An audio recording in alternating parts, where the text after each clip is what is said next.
代表住靈性、夢想、直覺同埋潛意識嘅海王星喺3月30號進入白羊座，為期14年。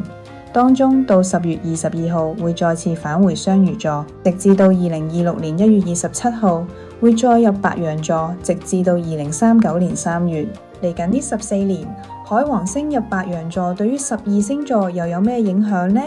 海王星顧名思義係同水有關，唔係小溪嘅細水長流，而係洪水嘅沖洗。當我哋生命中有人事物需要改變或者改善嘅話，但我哋一係唔想或者唔知有呢個需要嘅時候，海王星一進入嗰一個人生場景時，就會為我哋一一沖走對我哋再無需要嘅一切。今次我哋會探討宮位上嘅改變事項。下一條片我會探討宮內行星同埋相位。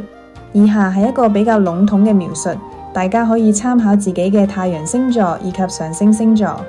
白羊座好似洪水一般嘅海王星進入你嘅自身宮，帶嚟強烈嘅靈性覺醒同直覺提升，你會感到更加敏感，對自己嘅夢想同埋目標有更深嘅洞察力，利用呢段時間探索內心嘅渴望，但要小心唔好被不切實際嘅幻想所迷惑。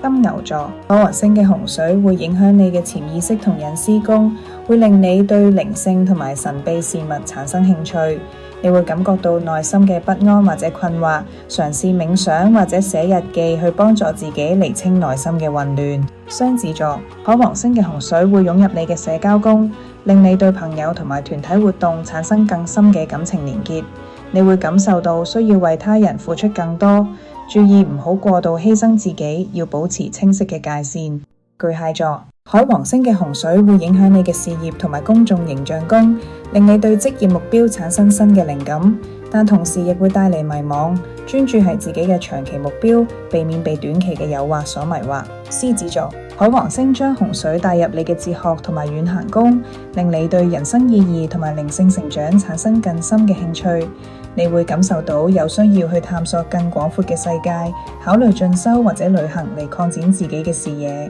處女座海王星嘅洪水泛濫會影響你嘅親密關係同埋共享資源宮，令你對親密關係產生更深嘅渴望，但亦會帶嚟情感上嘅困惑，同伴侶坦誠溝通嚟避免誤解同埋猜疑。天秤座洪水一般嘅海王星進入你嘅合作關係宮，令你對伴侶關係產生更深嘅理想化同埋期待，導致你感到失望。保持現實嘅態度，雙腳踏地，避免過度理想化他人。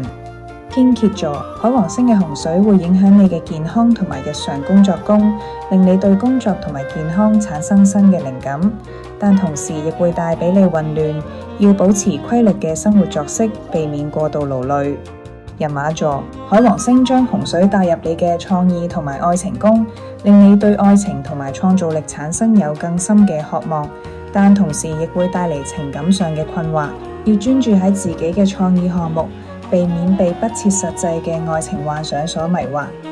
山羊座海王星嘅洪水會影響你嘅家庭同埋根基宮，令你對家庭同埋安全感產生更深嘅渴望，但同時亦會帶嚟內心嘅不安，同家人多啲溝通，建立穩固嘅情感基礎。水瓶座海王星將洪水捲入你嘅溝通同埋學習宮，令你對知識同埋溝通產生更深嘅興趣，但同時亦會帶嚟思維上嘅混亂，專注學習新技能，避免被過多嘅信息所迷惑住。雙魚座海王星嘅洪水會影響你嘅財務同埋自我價值宮，令你對金錢同價值觀產生新嘅靈感，